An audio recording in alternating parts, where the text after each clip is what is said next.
sekali saya Andi Brahmana seperti biasa sudah bisa menyapa kembali sahabat JDV di Jagongan. Jangan lupa O-nya 2, Jagongan.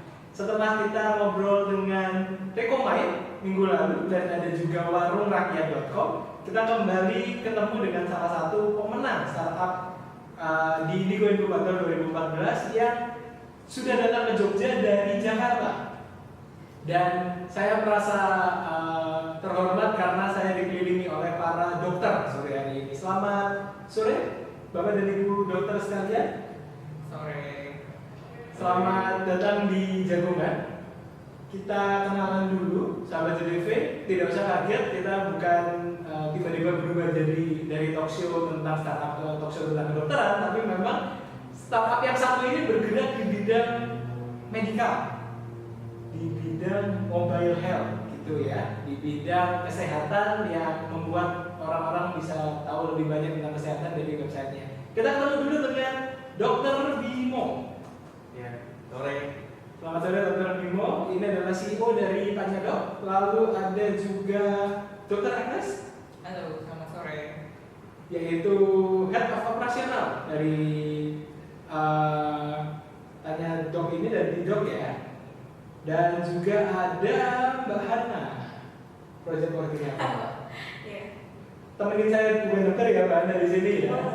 Saya merasa agak grogi di sini karena saya berhadapan dengan dokter sama kayak kalau saya mau periksa setiap bulannya. Nah, dokter, kenapa? Periksa gigi sih. Kalau saya kamu bulanan yang Bukan.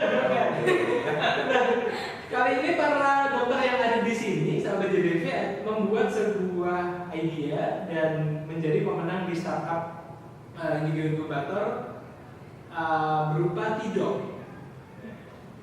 Atau sebelumnya itu ada produk yang bernama Tanya Dok. Nah ini sebenarnya para dokter ini kok bisa gitu kan, semua orang mikir ngapain dokter kok bikin startup gitu. Ya udah bikin praktek kedokteran aja sih, nggak usah ikut-ikut startup gitu. Apa sih yang akhirnya membuat para dokter ini dan Mbak Hana untuk membuat sebuah startup yang bernama Tidok, dan sebelumnya itu seperti apa? Ya, kita melihat satu masalah di komunikasi dalam bidang kesehatan, terutama dengan dokter dengan pasiennya, atau dokter dengan temannya, dokter lainnya, juga dokter dengan tenaga kesehatan lainnya. Sehingga kita melihat problem ini punya impact yang cukup besar di dalam keseharian praktek dokter itu, sehingga kita mulai mencoba memikirkan bagaimana untuk memberikan solusi untuk problem komunikasi si dokter itu. Oke, jadi biar ada hubungan yang baik ya, hubungan komunikasi yang baik antara si dokter dengan masyarakat umum atau dengan pasiennya gitu. Akhirnya membuatlah Tidok. Ya. Sebelum itu apa yang dibuat Mas? Sebelum akhirnya menjadi Tidok ini, sejarah panjangnya. Ya, Tidok ini merupakan satu pivot dari produk sebelumnya, yaitu Tanya Dok. Bisa dicek di www.tanyadok.com atau Twitter @tanyadok, Facebooknya masih menggunakan nama yang lama, Tanya Dokter Anda. Kita sebelumnya melihat ada problem di mana masyarakat itu susah mengakses informasi kesehatan online atau percaya. Jadi kita bersama 300 dokter kontributor lainnya yang dimanage oleh Dr. Agnes itu memberikan artikel, menjawab pertanyaan, kemudian kita juga banyak melakukan talk show online, sharing dengan platformnya Tanya Dok yang saat ini sudah mendapatkan 300.000 member. Wow. Tanya Dok sendiri. Gitu. Jadi di tanyadok.com ini berarti sudah berjalan dari tahun.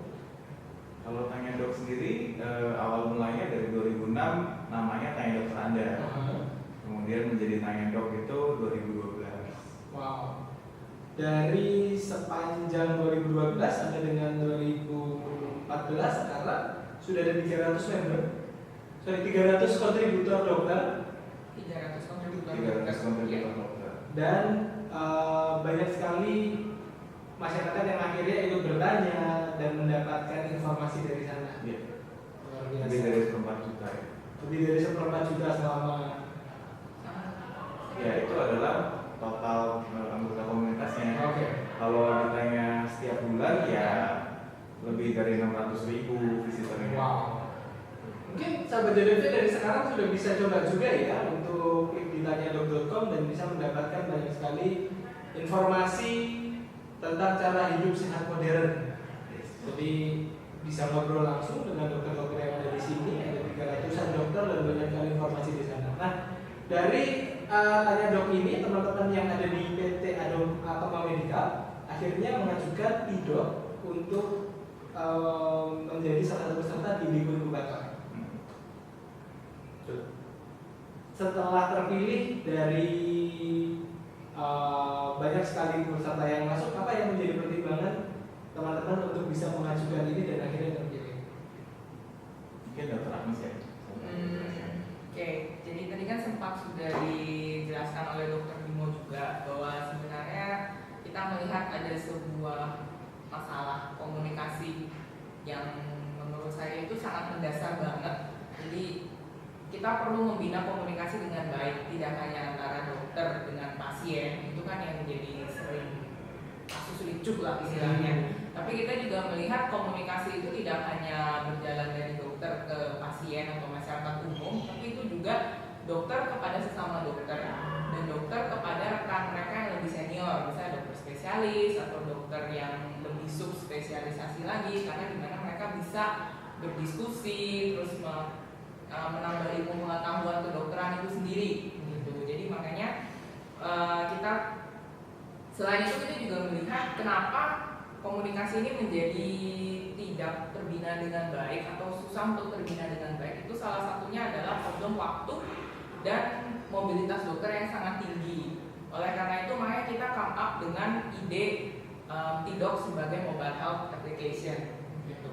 Jadi dari aplikasi ini bisa menghubungkan antara dokter dengan dokter, dokter dengan pasien juga, dan dokter dengan perawat tenaga kesehatan lainnya. Iya. Harapannya ke situ. Harapannya begitu, dan ini saat ini sedang dikembangkan untuk bisa segera di-launch dalam waktu 3 bulan. Ya kalau dari timeline-nya Bigo Sesuai dengan timeline yang ada di Bigo Inkubator. Nah, ini berangkat dari pengalaman yang sudah dirasakan ketika para dokter ini praktek atau sudah praktek? Sudah dan merasakan. Oh iya benar.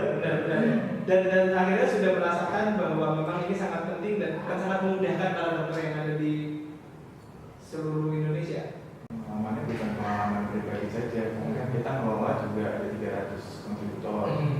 Selain itu kan teman kita yang lain juga banyak yang sering kita tanya. Jadi mereka menyampaikan problem ini. Dan alangkah mudahnya nih kalau bisa difasilitasi dengan pemanfaatan teknologi yang akhirnya memudahkan semua orang. Iya. Oke. Nah kalau Mbak Hana sendiri yang dari tadi cukup tenang sebagai project koordinator, apa nih Mbak yang dikerjain? Sebenarnya sih kalau dari saya sendiri, maksudnya saya membantu para dokter seperti Dokter Bimo, Dokter Anes dan 300 dokter kontributor lainnya untuk apa ya bisa mengimplementasi. Jadi teknologi yang kita gunakan itu memang digunakan khusus di kesehatan, maksudnya untuk memperluas akses kesehatan, untuk misalnya komunikasi antara dokter ke dokter tadi, misalnya atau dokter ke awam gitu kan, ke masyarakat umum. Jadi saya lebih ke arah manage, ke arah teknisnya aja sih. Oke. Gitu. Lebih ke teknisnya ya. Nah itu juga mungkin menjadi pertanyaan beberapa orang. Mas-mas dan mbak-mbak para dokter ini adalah kuliah kedokteran gitu. Kok bisa tiba-tiba kepikiran untuk membangun startup itu? Apakah memang suka IT atau bekerja sama dengan pihak lainnya atau seperti apa? Kalau dari awal kebetulan sejak dimulai dari kuliah, kebetulan saya dan Dr. Agnes juga aktivis untuk informatika kesehatan. Jadi dengan teman-teman dari GM ya, terutama banyaknya informatika kesehatan itu kita juga memang dekat sekali dari dulu. Dan terus terang itu yang orang sering bilang ya di kesehatan ya udah dokter praktek ngurusin orang aja, padahal sangat banyak sekali faktor yang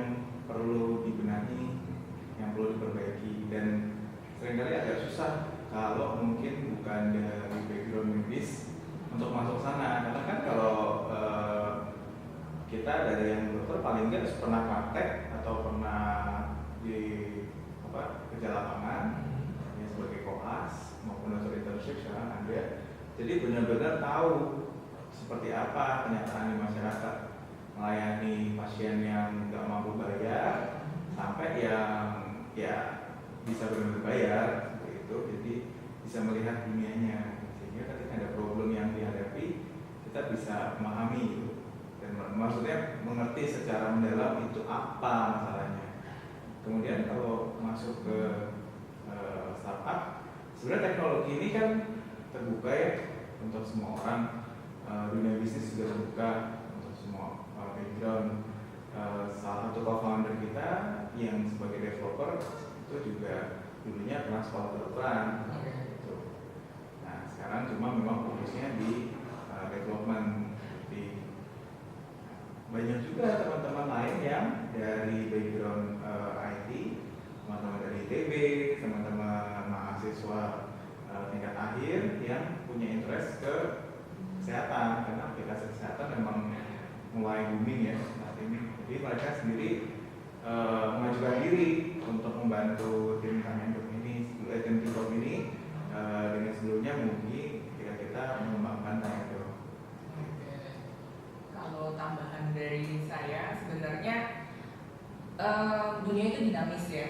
Jadi yang namanya perkembangan IT itu kan salah satu dekade terakhir ini gitu. Jadi menurut saya itu ya dimana karena ada perkembangan ini, jadi itu dunia kesehatan, bidang kesehatan itu ya juga tidak boleh berpangku tangan untuk tidak mengikuti perubahan zaman gitu. Kalau misalnya dengan ada pemanfaatan teknologi IT yang walaupun memang tidak ada di mata kuliah kedokteran, tapi menurut saya pada real di lapangannya itu akan sangat membantu.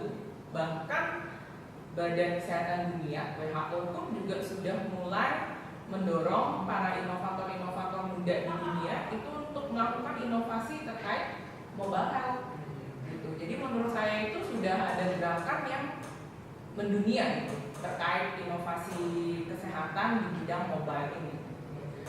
Jadi memang artinya kita bukan berarti kalau sudah di satu bidang dan ya udah gitu. Tapi ketika zaman sudah mulai bergerak ke digital semua, maka kita memanfaatkan teknologi ini untuk bisa memudahkan yang tadinya belum digital. Memudahkan dan melayani masyarakat dan pasien kita secara lebih baik. Oke. Jadi manfaatnya lebih terasa ya. Iya. Banyak orang. Nah, ini dia sahabat JDV yang bisa kita ambil bahwa kalau memang sudah mempelajari di satu bidang, sebenarnya banyak sekali pengembangan yang bisa dilakukan, tidak hanya sekedar satu itu saja, tapi ketika digabungkan dengan hal-hal lainnya itu bisa menjadikan sesuatu yang lebih bermanfaat lagi. Luar biasa sekali. Jadi para dokter ini bisa memberikan gambaran kita seperti ini. Apakah ada teman-teman lain yang sudah membuat hal serupa atau digandeng bareng-bareng untuk bisa mengembangkan ini? Kita punya prinsip kolaborasi ya. Okay. Jadi salah satu core value di tim kita adalah kolaborasi. Dan nggak mungkin menyelesaikan masalah yang sebesar ini sendirian. Jadi pasti kita akan mengajak kerjasama dan sudah ada beberapa yang mau untuk kerjasama untuk solusi ini. Tidak menutup kemungkinan untuk kerjasama dengan yang lainnya, baik dari segi teknis, pengembangan, maupun dari segi implementasi di rumah sakit. Ya mungkin tertarik kliniknya atau rumah sakitnya untuk bisa mengimplementasi sistem ini, ya kita sangat terbuka. Oke. Jadi pelan-pelan dan akhirnya menggandeng semua pihak untuk bisa menciptakan solusi bersama. Jadi tidak hanya satu pihak saja yang merasakan manfaatnya. Menarik sekali. Nah kalau dari para dokter ini, mungkin banyak teman-teman di luar sana yang oke, aku mau bikin startup tapi aku kan bukan bidangnya gitu. Aku kan tidak punya basic IT atau aku kan tidak punya ide gitu. Apa sih yang membuat teman-teman ini bisa tetap semangat dan apa sih yang bisa dibagi inspirasinya untuk para sahabat JDV yang juga mungkin punya semangat yang sama gitu? Inspirasi. Mungkin saya coba share dikit ya. Saya dibilang kalau di sini yang paling tidak melek teknologi. Cuma menurut saya itu adalah hal yang menarik karena saya udah lama berteman dengan Dr. Bimo. seperti itu. Tapi saya melihat ada sebuah visi yang mulia, dan saya ini juga kebetulan memang latar belakangnya dokter.